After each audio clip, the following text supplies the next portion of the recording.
It's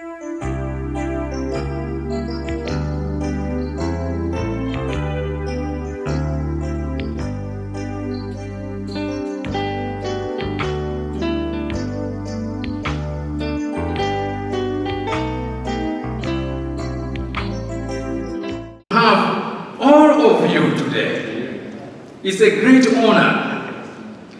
Believe you me, we have done many Pan-African meetings, conferences, but to have the caliber of the people that we have, that God has allowed to send to Andrews University this year is a very special blessing. All of these presenters are esteemed specialists in the areas of research and teaching. They all have worked for so many years with educational institutions, with the church, and other denominational institutions. Their efforts need no introduction. The results speak for themselves. To this conference, they bring their passion and knowledge on how our communities and churches can fight this fear of witchcraft and occult accusations. Instead, they are here to point us to Jesus Christ, who is all-powerful, creator and sustainer of life, as the only trusted, tested, and sure assurance to witchcraft practice and occult practices. I also know that even our presenters will have a lot to learn from each other. Prepare yourselves to be challenged, excited, and inspired. Tonight, we begin our presentations with our very own Dr. Bruce Bauer. Dr. Bruce Bauer has worked in the area of mission for so many years. Tonight, he speaks on a subject entitled Cultural Foundations for Fear of Witchcraft in Africa. We mention Africa, but we know that these things are prevalent in many cultures as well, appearing in different forms. So help me to welcome Dr. Bruce Bauer, who is going to open with these presentations.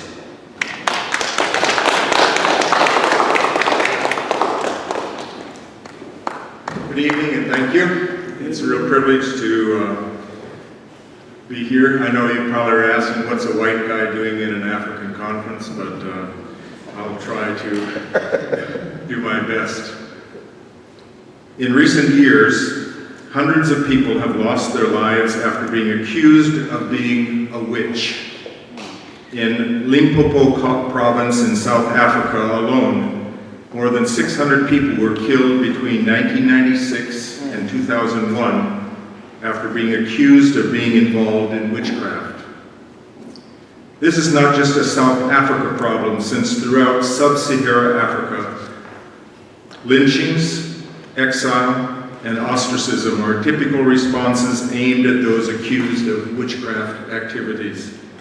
Such violent responses are indicative of the fear witchcraft imposes on much of the population in Africa.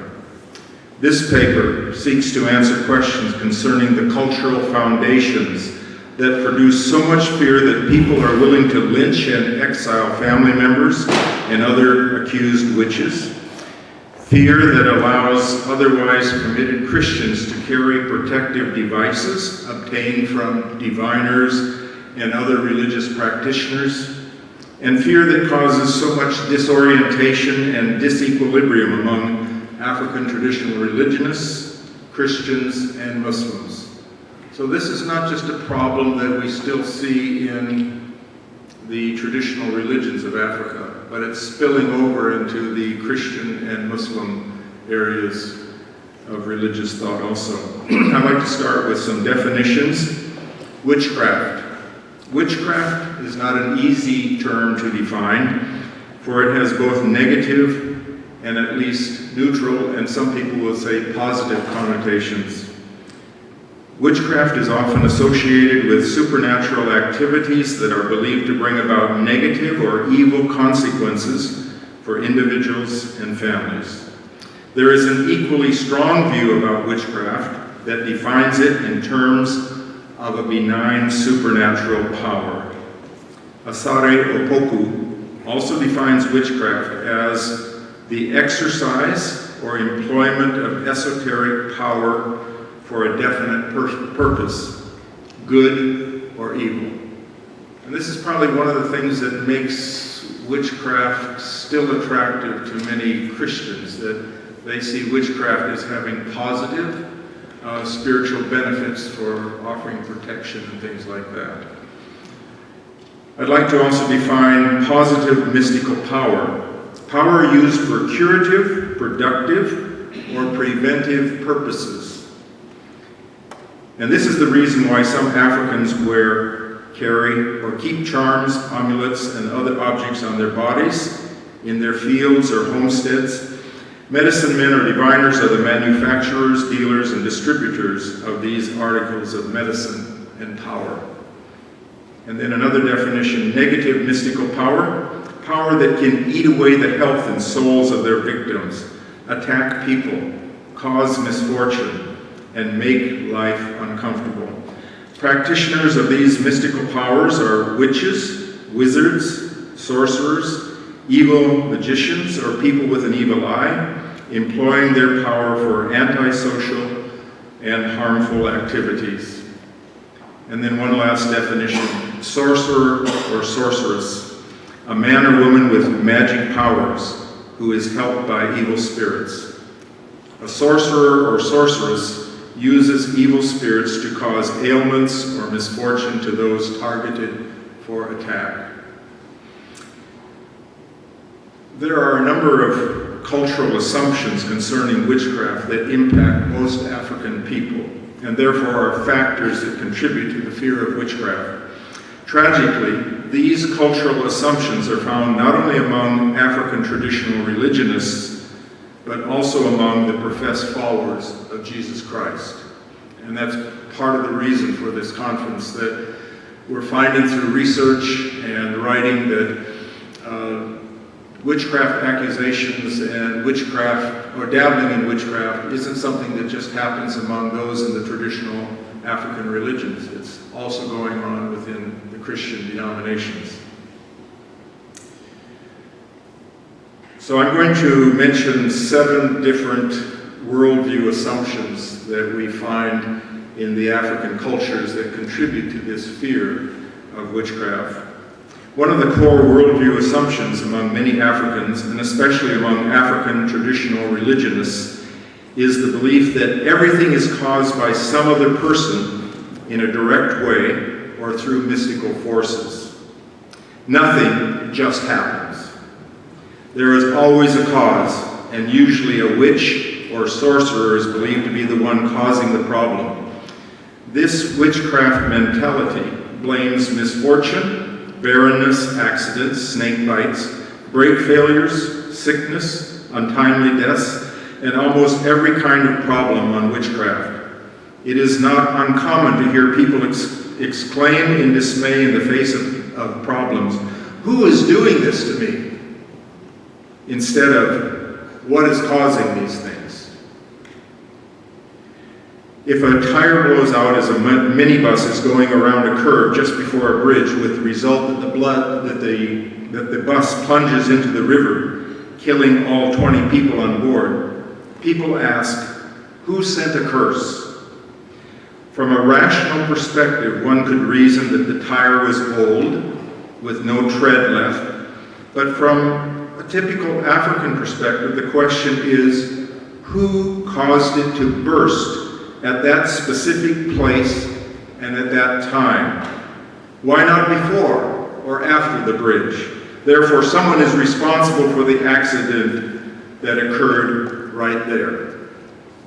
Witches are believed to cause serious diseases like stroke, tuberculosis, AIDS, and many other illnesses by pointing a finger at their victims through food poisoning and by mixing some magical potions with the soil in which their victims' footprints are made to inflict pain on them. Natural causes are not considered and are unthinkable. Women are barren because someone put a curse on them. Unemployment does not have a natural cause. Someone else got the job, so the person who did not get it is bewitched. I'd like to quote from Khaula. It is believed that every misfortune is caused by humans or spirits. There might be exceptions when it comes to global catastrophes, but personal or family problems are always caused by someone. If the individual or the clan can't find personal faults that would justify a correction from the ancestors, witchcraft or magic are suspected.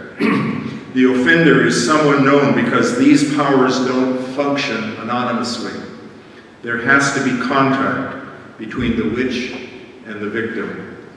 Such a view of causation also has theological significance, since it offers answers to why bad things happen.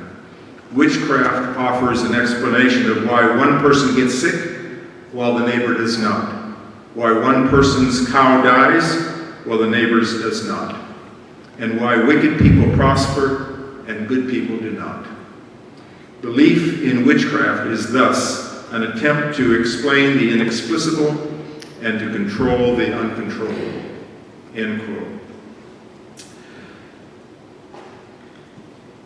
Even though many Africans believe that there are positive mystical powers in the world, most view witchcraft as threatening and negative.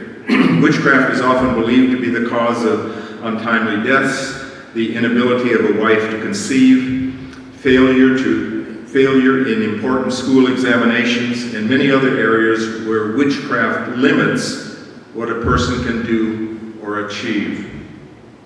Witchcraft disrupts, interferes with, and hinders the development and growth of individuals and families.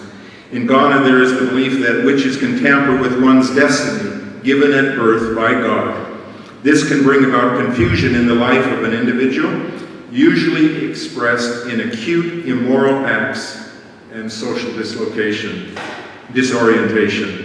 Even within Christian communities and churches, witchcraft beliefs and the fear associated with them often keep pastors and members from living the abundant life Jesus intended. The suspicion that others are out to harm and that evil spiritual powers are present everywhere, coupled with fear among pastors and members alike, severely limit the effectiveness of the Christian message in countering the witchcraft mentality. One of the saddest facts coming out in recent research among Adventists is that even pastors have so much fear of witchcraft and evil spiritual powers that they often refuse to discuss this topic in public for fear of attracting attacks from the evil one on them or their families. Let me share a few stories to illustrate this limiting force. When a Doctor of Ministry student from West Africa was preparing his proposal for his doctoral project, he planned to team up with the religion faculty from 3 Adventist universities in presenting seminars on the dangers of dual allegiance and involvement in witchcraft practices. He found that the professors were willing to talk about the topic one-on-one with him, but when he asked them if they would join him in doing seminars for church members at various places, they all declined to get involved. Why? They feared that they or their families might be attacked, so they chose not to speak about this topic in public. Another student from an African tribe known for its witchcraft practices had been a pastor for many years and taught at an Adventist university before coming to Andrews to work on his PhD. He told me that until he had spent several years at Andrews researching biblical and spirit of prophecy responses to evil spiritual powers, he was always fearful of speaking openly about this topic with his church members. I've talked with others, well-educated, committed Adventists, who have indicated that one of the reasons why they don't want to return home to work after completing their degree in the West is because they don't want to submit their families to witchcraft practices and curses. They continue to fear the power of evil spiritual forces, thus depriving the church of well-educated resources. And so if pastors, church leaders, and religious teachers are themselves fearful in this area, what are the chances that the average layperson in Africa would have a biblical perspective on witchcraft and spiritualism? Joseph Ndisia's PhD research documents that church members and even church leaders live in such fear of the occult that many visit diviners and fetish priests in order to get protection from curses and witchcraft. His research was not done just among Adventists, but also among other Christians. And so that is a very challenging concept, that you have Christian leaders and some Adventist leaders who get their spiritual power from witchcraft sources. Their cultural worldview assumptions and values have not been transformed by biblical truth. So even though they know it is wrong, their fear of witchcraft is stronger than their fear of sinning by going against biblical principles. And I've heard that from several sources. Their fear of witchcraft is greater than their fear of going against what God says don't do. In these examples, witchcraft assumptions and the fear associated with them limit the ability of many pastors and members to be light and salt in their communities. Their fear and compromising practices make of no effect the beautiful message of Scripture concerning the protection of Jesus for his people. Thus, the very leaders and members who should be catalysts in changing the worldview assumptions that cause so much pain in Africa are limited by their unconverted worldviews. In addition to limiting Christians in their witness and work, the fear of witchcraft also places limits on the general population on the continent. And now I'm going to quote, "By inhibiting people from undertaking any productive activity in areas where this is often most needed. As a result, ambitious young people will move away and start businesses elsewhere, while outsiders, who traditionally cannot be affected by witchcraft, will take their place and profit from this situation. This is the case, for example, in Tanzania, equally in South Africa. Witchcraft accusations are often made against those who initiate development projects or otherwise try to improve their conditions of life. In other words, the witchcraft mentality thrives on fear. It encourages a culture of passivity that leads to the development of a mentality of dependency with lack of creativity and initiative as its byproduct." End quote. There's an interesting book out, Imagining Evil, Witchcraft Accusations in Africa, that is written by several Africans. It's an edited book, and those of you that are interested in exploring this topic, it's quite sobering as you read the impact that witchcraft accusations have on the Christian church in Africa.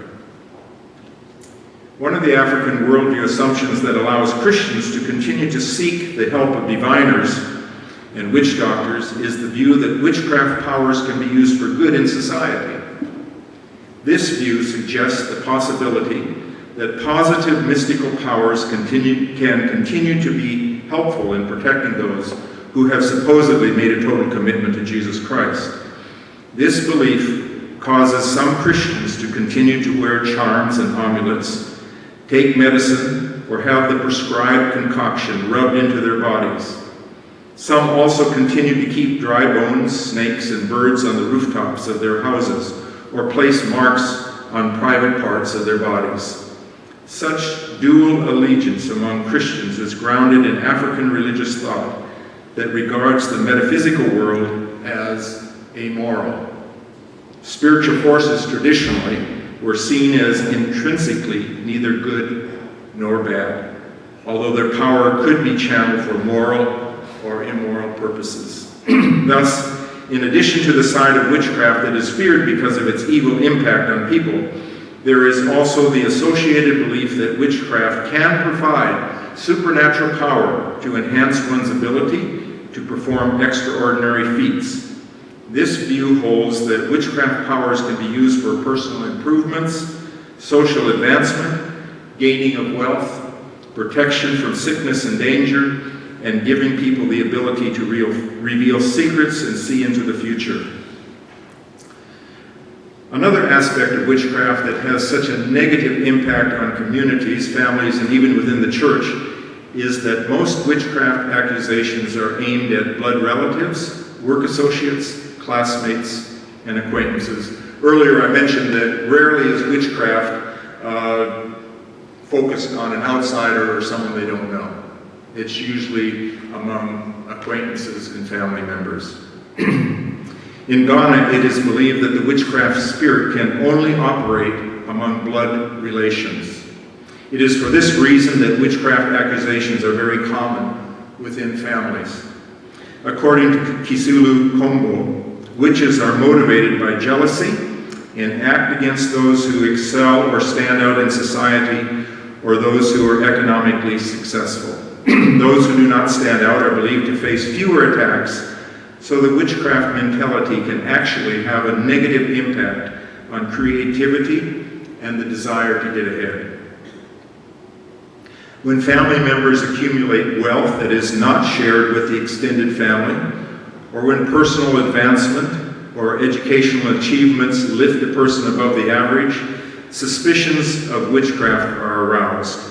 In such cases, witchcraft accusations are used as a leveling mechanism that doesn't allow for the success of the individual to undermine the kinship structure and its associated values. This also fits with the theory of limited good, where in many traditional societies people believe that there is a limited amount of good to go around. Therefore, the amount of land, wealth, higher education, etc. is finite.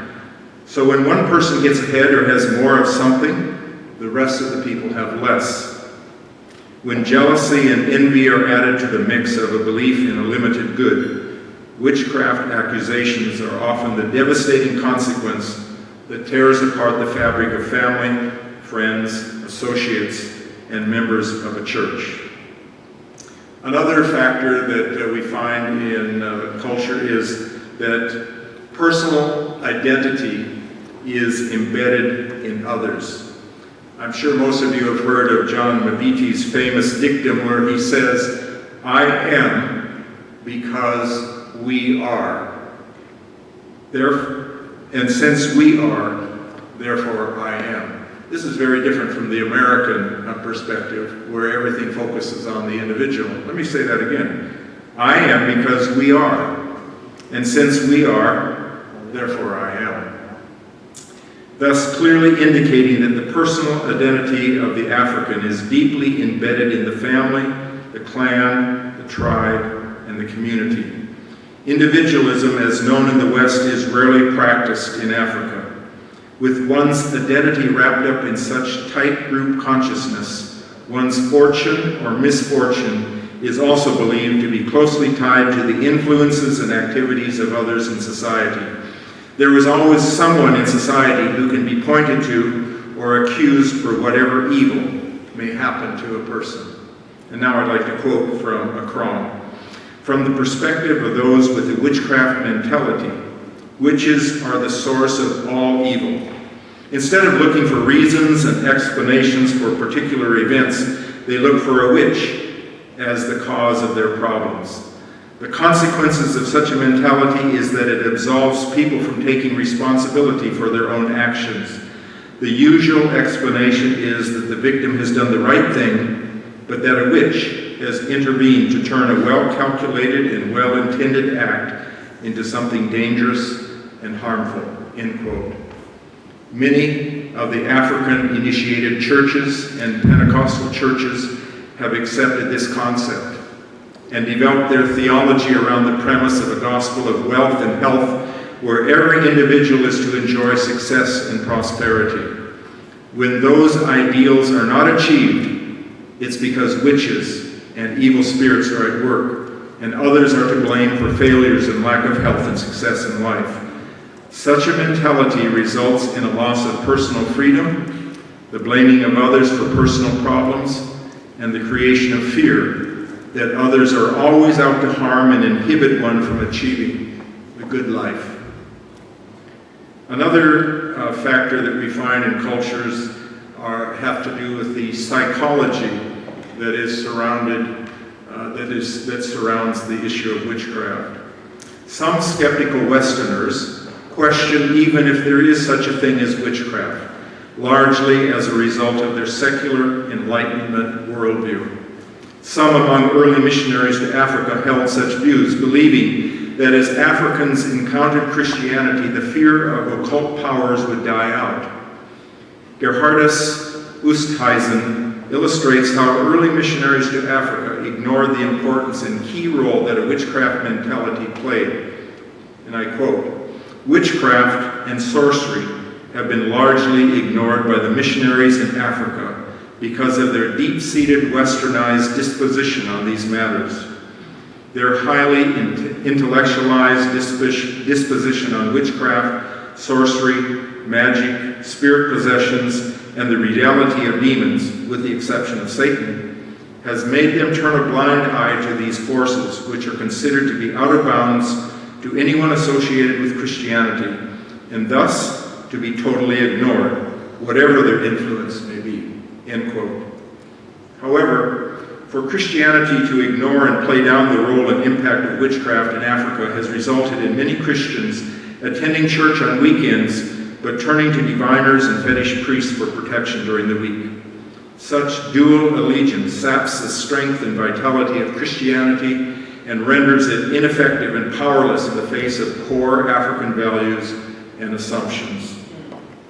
Missiologists would argue for the need to take seriously the beliefs and fears of a people as the first step in allowing the Word of God to speak freedom and peace into the areas of cultural need. To argue, as some do, that the witchcraft mentality is just psychological and not grounded in fact is to totally miss the core issue. Many African people believe it is real, so Christianity and the church must deal with it. Etam Okon acknowledges the psychological side of witchcraft that continues to impact the life of many in Africa, and I quote, "Belief in witchcraft provides a pseudo-psychological explanation for misfortune. Even lazy people trace their failure to witchcraft attack. It is common knowledge that indecision or procrastination can cause frustration. People who find it difficult to accept responsibility for their action or inaction rather find it very simple to pass blame on witches. Thus, there is an idea of spiritual manipulation. It is very likely that once a sick man is told that a witch is after his blood, he will believe that his death is inevitable. He gives up all hope of recovery, and so the will to live, which plays such an important part in recovery from illness, is missing." And so, this psychological impact of witchcraft, I think, also helps explain why some sicknesses and ailments cannot be diagnosed by medical science, and why people who believe their lives have been invaded by a witch are rendered totally helpless and hopeless. The desire to live and the prospects of prosperity are shattered beyond restoration. These psychological underpinnings of the fear of witchcraft in many African countries result in witchcraft not being a topic of conversation. Victims don't want others to know what measures they are taking to protect themselves, and thus perhaps inviting fresh attacks using additional means. Discussions of witchcraft are also rare in some places, for the people fear that talking about occult powers gives it additional power. Therefore, the best way to protect oneself is not to mention it.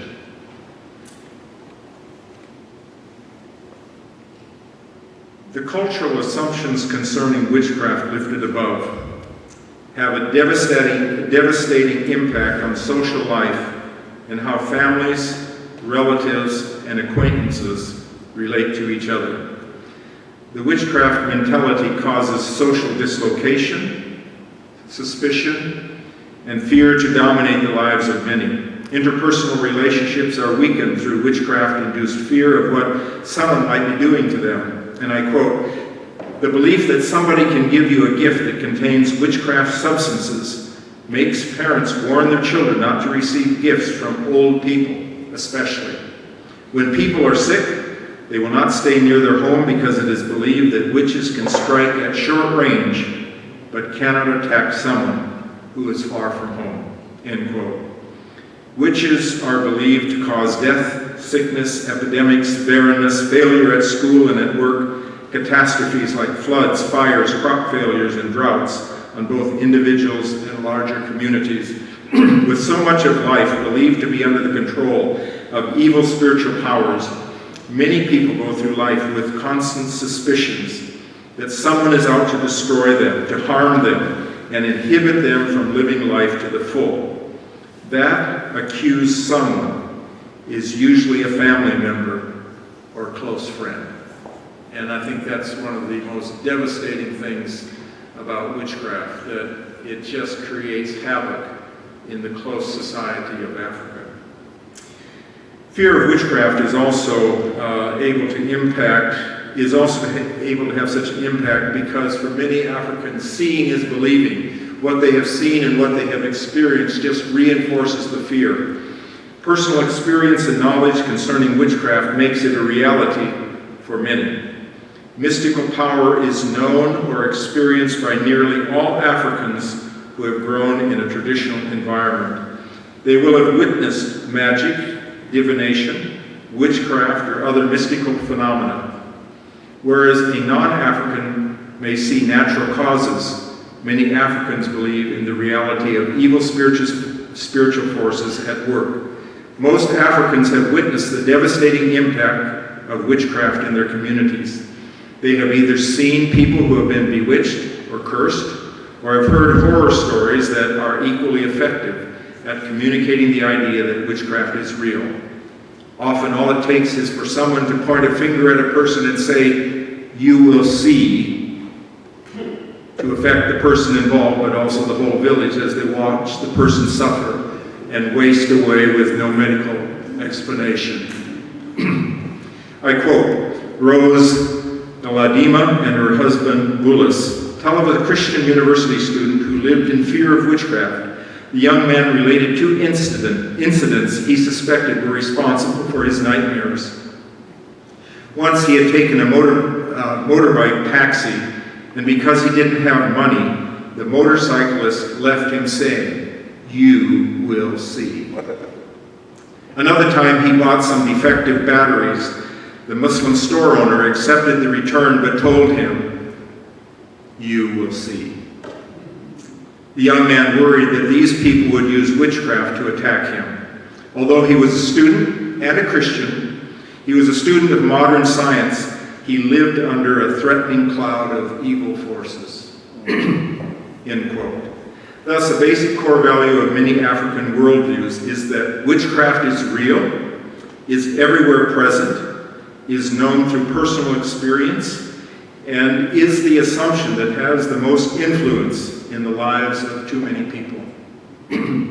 So, in summary, witchcraft in Africa is rooted in at least 7 basic worldview assumptions. Number 1, the belief that almost every problem or evil that affects people is caused by evil spiritual forces and powers. Number 2, witches limit human development and the enjoyment of life. Number 3, witchcraft powers can be used for good purposes to ward off evil and sickness. Number 4, personal identity is so closely intertwined with family and community that it becomes the basis for suspicion and fear that close associates are the source of bewitching curses. Number 5, witchcraft beliefs have powerful psychological influences on personal well-being. Number 6, people cannot be trusted because they might be trying to cause harm. And number 7, witchcraft powers are viewed as real because of personal knowledge or experience. So these are the 7 primary worldview assumptions that seem to be driving the fear of witchcraft in many African societies.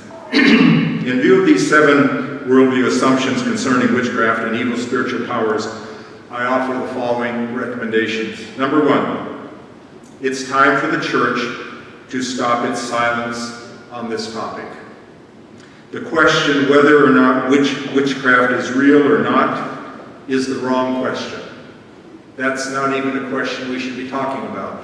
We should be dealing with the view of reality that the African has. The belief in witchcraft is present among university professors, politicians, church leaders, illiterate farmers, and most Christians and most Muslims. Almost nobody doubts that it is real. The witchcraft mentality, and I quote, cannot be legislated or banished into oblivion, end quote. Therefore, the Seventh-day Adventist Church needs to place it on the table for open discussions, allowing biblical principles and teachings to impact the fear it holds on so many. Number 2, many African Seventh-day Adventist pastors have received little, if any, training in Adventist schools on how to deal with this important topic. I should ask, we have quite an audience, a lot of people with PhD. How many of you in your theological training had a course on dealing with witchcraft? Let's see your hand. I don't see even one hand. And we have a lot of people with PhD from the continent. How many of you have had 2 or 3 lectures on the topic? I see 3 people and 2 of them are not Africans. Well, maybe one more. No. Yes. On that one, it's not only getting lecture, but the issue that especially the unit where I come from early 70s. We're going to get you a mic so everybody can hear. Right here. Okay, green one. During the early 70s, during every camp meeting, we had this topic on witchcraft, which was widely discussed throughout the Union. Good. That's probably a rarity, though. But that's good.